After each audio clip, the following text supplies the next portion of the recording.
They ever feel like you're giving your all in a friendship but getting nothing back, like you're the designated cheerleader, the 24/7 support system, the one always remembering birthdays and celebrating successes, but when it's your turn, crickets. If that sounds familiar, then this story is for you. For years, I was part of a friend group where I felt more like a background character than a main player. I poured my heart, my time, and my energy into these relationships, thinking that's just what good friends do. I organized get-togethers, offered a shoulder to cry on, and celebrated their every win as if it were my own. But slowly, a quiet, nagging feeling started to grow. When I had good news to share, the excitement felt forced, quickly redirected back to them. When I was going through a tough time, the support was shallow, often just a quick "that sucks" before they changed the subject. It was like I was screaming into a void, my voice just echoing back at me. I remember one specific moment that was the beginning of the end. I had been working tirelessly on a huge project, something I had poured my soul into for months. The day I finally completed it, I was bursting with pride and excitement. I sent a message to our group chat, sharing the news, expecting a flood of congratulations. Instead, I got a single nice emoji from one person and complete silence from the others. A few hours later, the chat lit up again, but it was about someone's frustrating day at work. My huge accomplishment was completely ignored, buried under everyday complaints. It felt like a punch to the gut. It wasn't about wanting a parade in my honor. It was about wanting the people I considered my closest friends to see me, to acknowledge my efforts and to share in my joy just as I had always done for them. In that moment of digital silence, I felt incredibly small and utterly alone, even though I was supposedly part of a group. That incident was a catalyst. It forced me to look back and see a pattern I had been subconsciously ignoring for years. The unanswered texts when I needed to talk. The last-minute cancellations on plans I had organized. The way conversations always seemed to orbit around their lives, their dramas, their needs.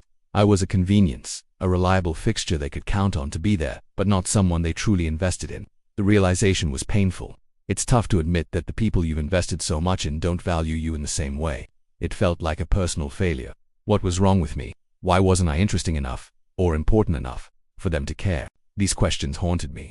I spent a lot of time feeling lost and questioning my own worth. But self-pity is a dead-end street. I knew I couldn't stay in that dark place. I had a choice: continue to beg for scraps of appreciation from people who couldn't give it, or respect myself enough to walk away. Making the decision to leave was one of the hardest things I've ever done. It's not like a dramatic movie scene where you slam the door and deliver a big speech. It was a slow, quiet fade. I stopped being the first one to reach out. I stopped organizing plans. I politely declined invitations to events where I knew I'd feel invisible. It was awkward and uncomfortable. There were questions, some passive-aggressive comments, but mostly there was just space. And that space, which I initially feared would be filled with loneliness, slowly started to fill with something else: peace. I had so much more mental and emotional energy. I wasn't constantly worrying about how to get their attention or feeling hurt by their indifference. I was just living. It was like taking off a heavy backpack I didn't even realize I'd been carrying for years. The initial sting of loss was gradually replaced by the liberating feeling of freedom. I was no longer defined by their lack of appreciation. With this newfound freedom, I decided to reinvest that energy into myself and into finding genuine connections. It felt like starting from scratch. I started saying yes to things I'd normally be too busy for. I joined a local hiking club, something I'd always wanted to do. I signed up for a pottery class, even though I had zero artistic talent. I started going to a book club at a neighborhood cafe. At first, it was terrifying. I was an introvert trying to break into established social circles, but I focused on one simple thing: being authentically myself. I didn't try to be the life of the party or the person everyone liked. I just showed up, participated, and talked to people about shared interests. It was a completely different approach. I wasn't trying to earn their friendship. I was just seeing if a connection would naturally spark, and you know what?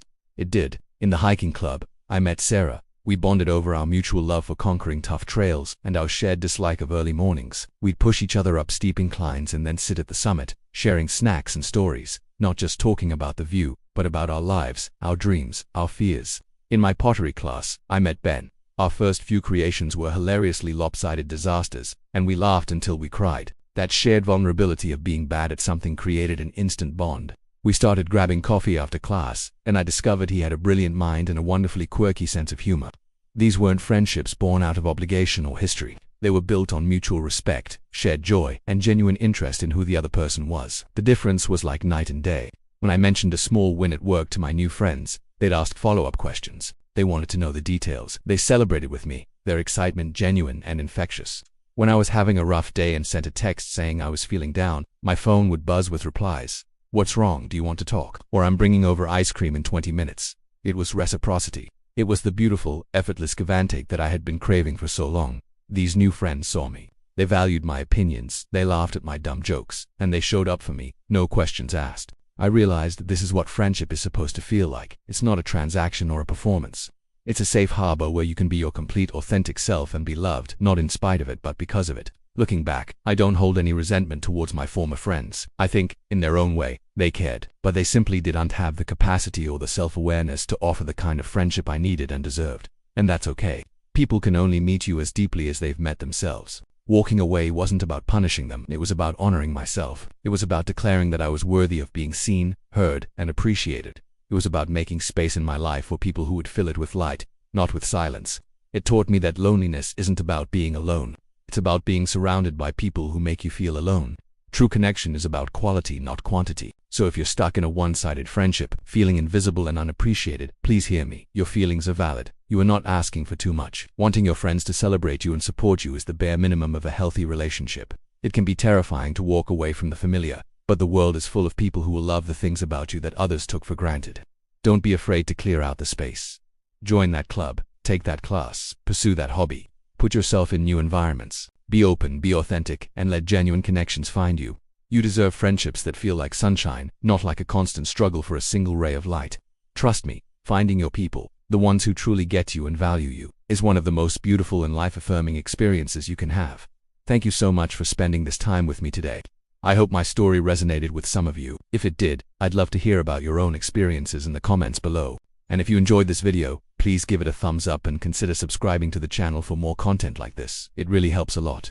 Remember to be kind to yourself and never settle for less than you deserve. See you in the next one.